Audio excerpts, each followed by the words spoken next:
একটা সরল নির্ভুল ভোটার তালিকা তৈরি করতে গিয়ে যে জটিল পদ্ধতি অবলম্বন করেছে নির্বাচন কমিশন, তাতে নাভিশ্বাস এ রাজ্যের মানুষের। খুব স্বাভাবিকভাবেই তাই প্রশ্ন জাগছে, যথাসময়ে বৈধ ভোটে নির্বাচিত বৈধ সরকার হবে তো?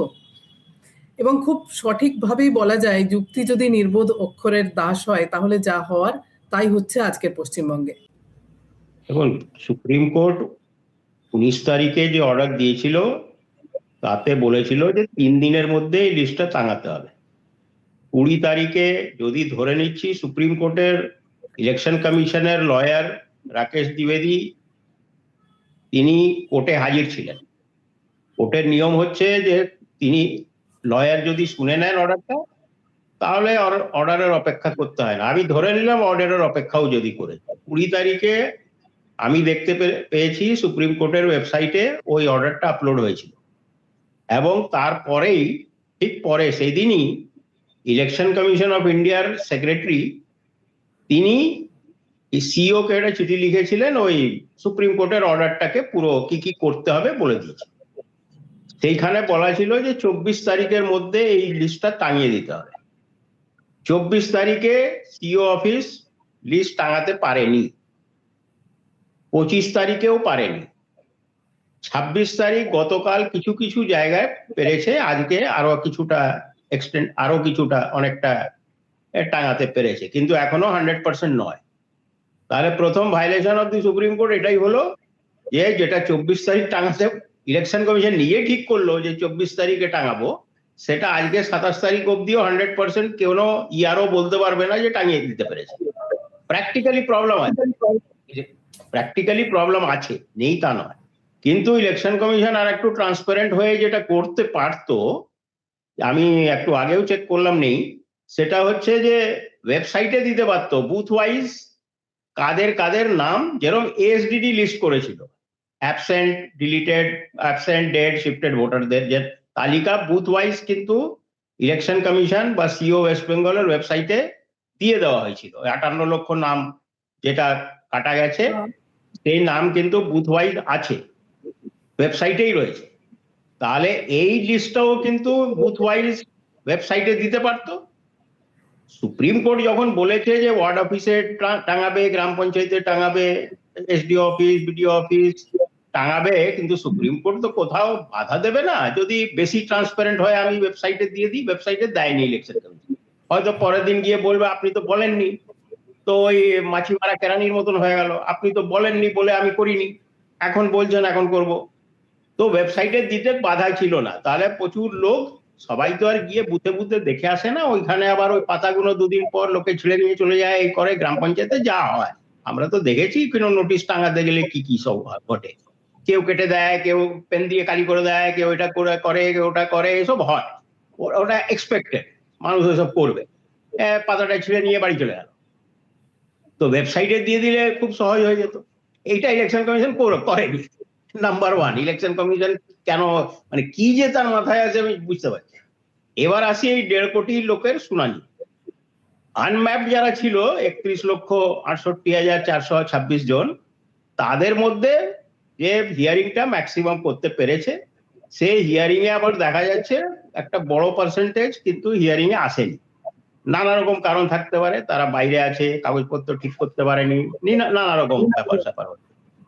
তাহলে এদেরকে আরো 10 দিন চান্স দিল যে এদেরও নাম থাকবে, কিন্তু এই যে লোকগুলো যারা আনম্যাপ ছিল এরা কিন্তু এই 1.5 কোটির মধ্যে রয়েছে, তাদেরও নাম ওই লিস্টের মধ্যে আছে।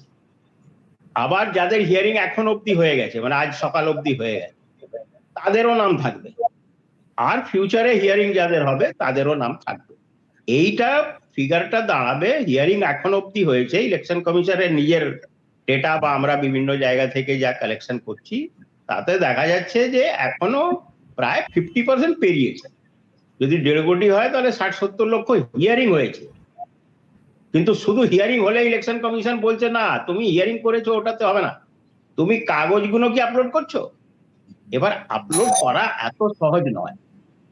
ভাবুন একটা এইআরও, যার একটা এইআরও হিয়ারিং নেয় মোটামুটি 15 থেকে 20টা বুথে, একটা বুথের যদি 100 লোককেও যদি হিয়ারিং নিচ্ছে, তাহলে 1500 লোকের কাগজ ওর কাছে বান্ডেল হয়ে পড়ে আছে। বেচারা 6টা 7টা অবধি তো হিয়ারিং নিচ্ছে, 6টা অবধি। তারপরে রাত্রে বসে নেট ঠিক থাকলে, সবকিছু ঠিক থাকলে ও ওটাকে আপলোড করবে। তাহলে ইলেকশন কমিশন, ও আপলোড করে আবার সব করতে পারে না, ও ফাইনালাইজ করতে পারে না, ওকে দিতে হবে তার ইআরওকে।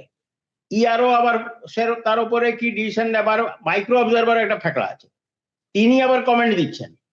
এইসব প্রসেস করতে করতে যেই 1.5 কোটি লোকের শুনানি প্লাস ডকুমেন্টস প্লাস এই ডকুমেন্ট আপলোড করা, এইটা কোনো মতেই 14ই ফেব্রুয়ারি তো ছেড়ে দিন, ফেব্রুয়ারি লাস্টের দিকেও হওয়া অসম্ভব।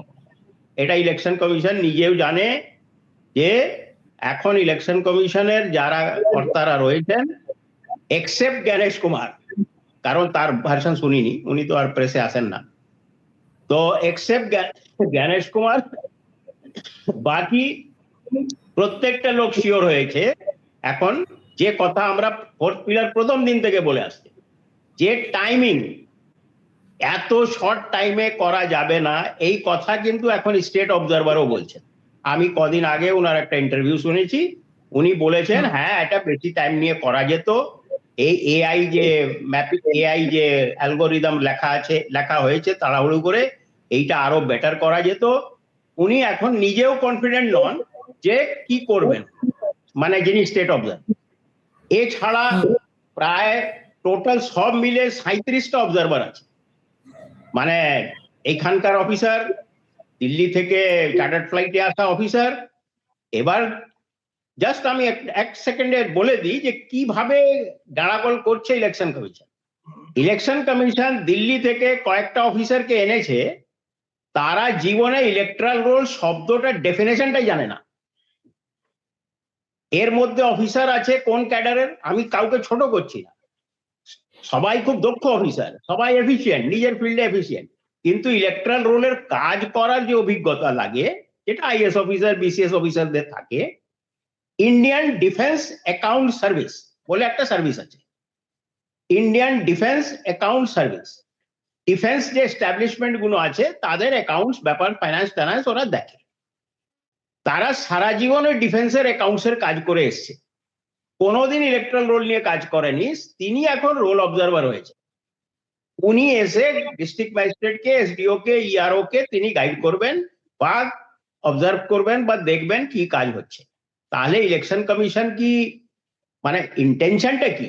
ইন্টেনশনটা এমন অফিসার পাঠাও যে যাকে শুধু এক লাইন বলে দাও যে বাবু গিয়ে নাম কেটে এসো, নাকি একটা পরিষ্কার পরিচ্ছন্ন ইলেকট্রাল রোল তৈরি করা? যদি তাই থাকতো তাহলে ভিন্ন রাজ্য থেকে ইলেকশন কমিশন তুলতেই পারে। আমাদের পাশে বিহার আছে, ঝাড়খণ্ড আছে, উড়িষ্যা আছে, ওইখানকার দক্ষ আইএস অফিসাররা যারা বা স্টেট সিভিল সার্ভিসের অফিসাররা যাদের 20 বছরের এক্সপিরিয়েন্স আছে এই রোলের কাজ করার, তাদেরকে যদি পাঠিয়ে দিত, যদি অবজারভারই পাঠাতে হবে, তাহলে তারা বেশি ফেসিলিটেট করতে পারতো, বেশি ভালো কাজ করতে পারতো। ইন্ডিয়ান ডিফেন্স অ্যাকাউন্ট সার্ভিসের, ইন্ডিয়ান পোস্টাল সার্ভিসের লোক আছে জানেন, ইন্ডিয়ান পোস্টাল সার্ভিসের লোক এসছে, তিনি সারা জীবন ওই পোস্টাল সার্ভিসের ওই postmaster general, chief postmaster general এই কাজগুলো করে এসছে।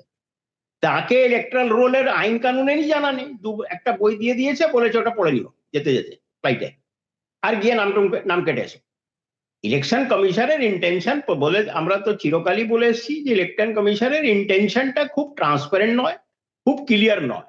এবার আসি এই 1.5 কোটি লোকে, এখনো ক্লিয়ার নেই কোন ডকুমেন্ট দিলে তারা কোথায় রিসিভ করবে, কোথাও রিসিভ হচ্ছে, কোথাও হচ্ছে না। কেউ কেউ কারোর কাছে ডাইরেকশন আছে রিসিভ করে দিও, কারোর কাছে ডাইরেকশন আছে খামখেয়ালির মতন চলছে। রিসিভটা হলো, তারপর আমার ডকুমেন্ট আপলোড হলো কি হলো না সেটা আবার চেক করার কিভাবে উপায় আছে। আমার যদি নাম ডিলিট হয় তাহলে আমাকে রিজেন্ট অর্ডারটা কবে দেবে, এই পদ্ধতি এখনো ইলেকশন কমিশন ঠিক করে উঠতে পারেনি। তবে আমি একদম শিওর যে ইলেকশন কমিশন এই কাজটা ফেব্রুয়ারি মাসেও বোধহয় কমপ্লিট করে উঠতে পারবে না। 28শে ফেব্রুয়ারি যদি জানি না 14 ফেব্রুয়ারি ছিল, আরো 14 দিন ধরে নিই, তাহলে 28শে ফেব্রুয়ারি কি রোল পাবলিশ হবে আমার সন্দেহ আছে।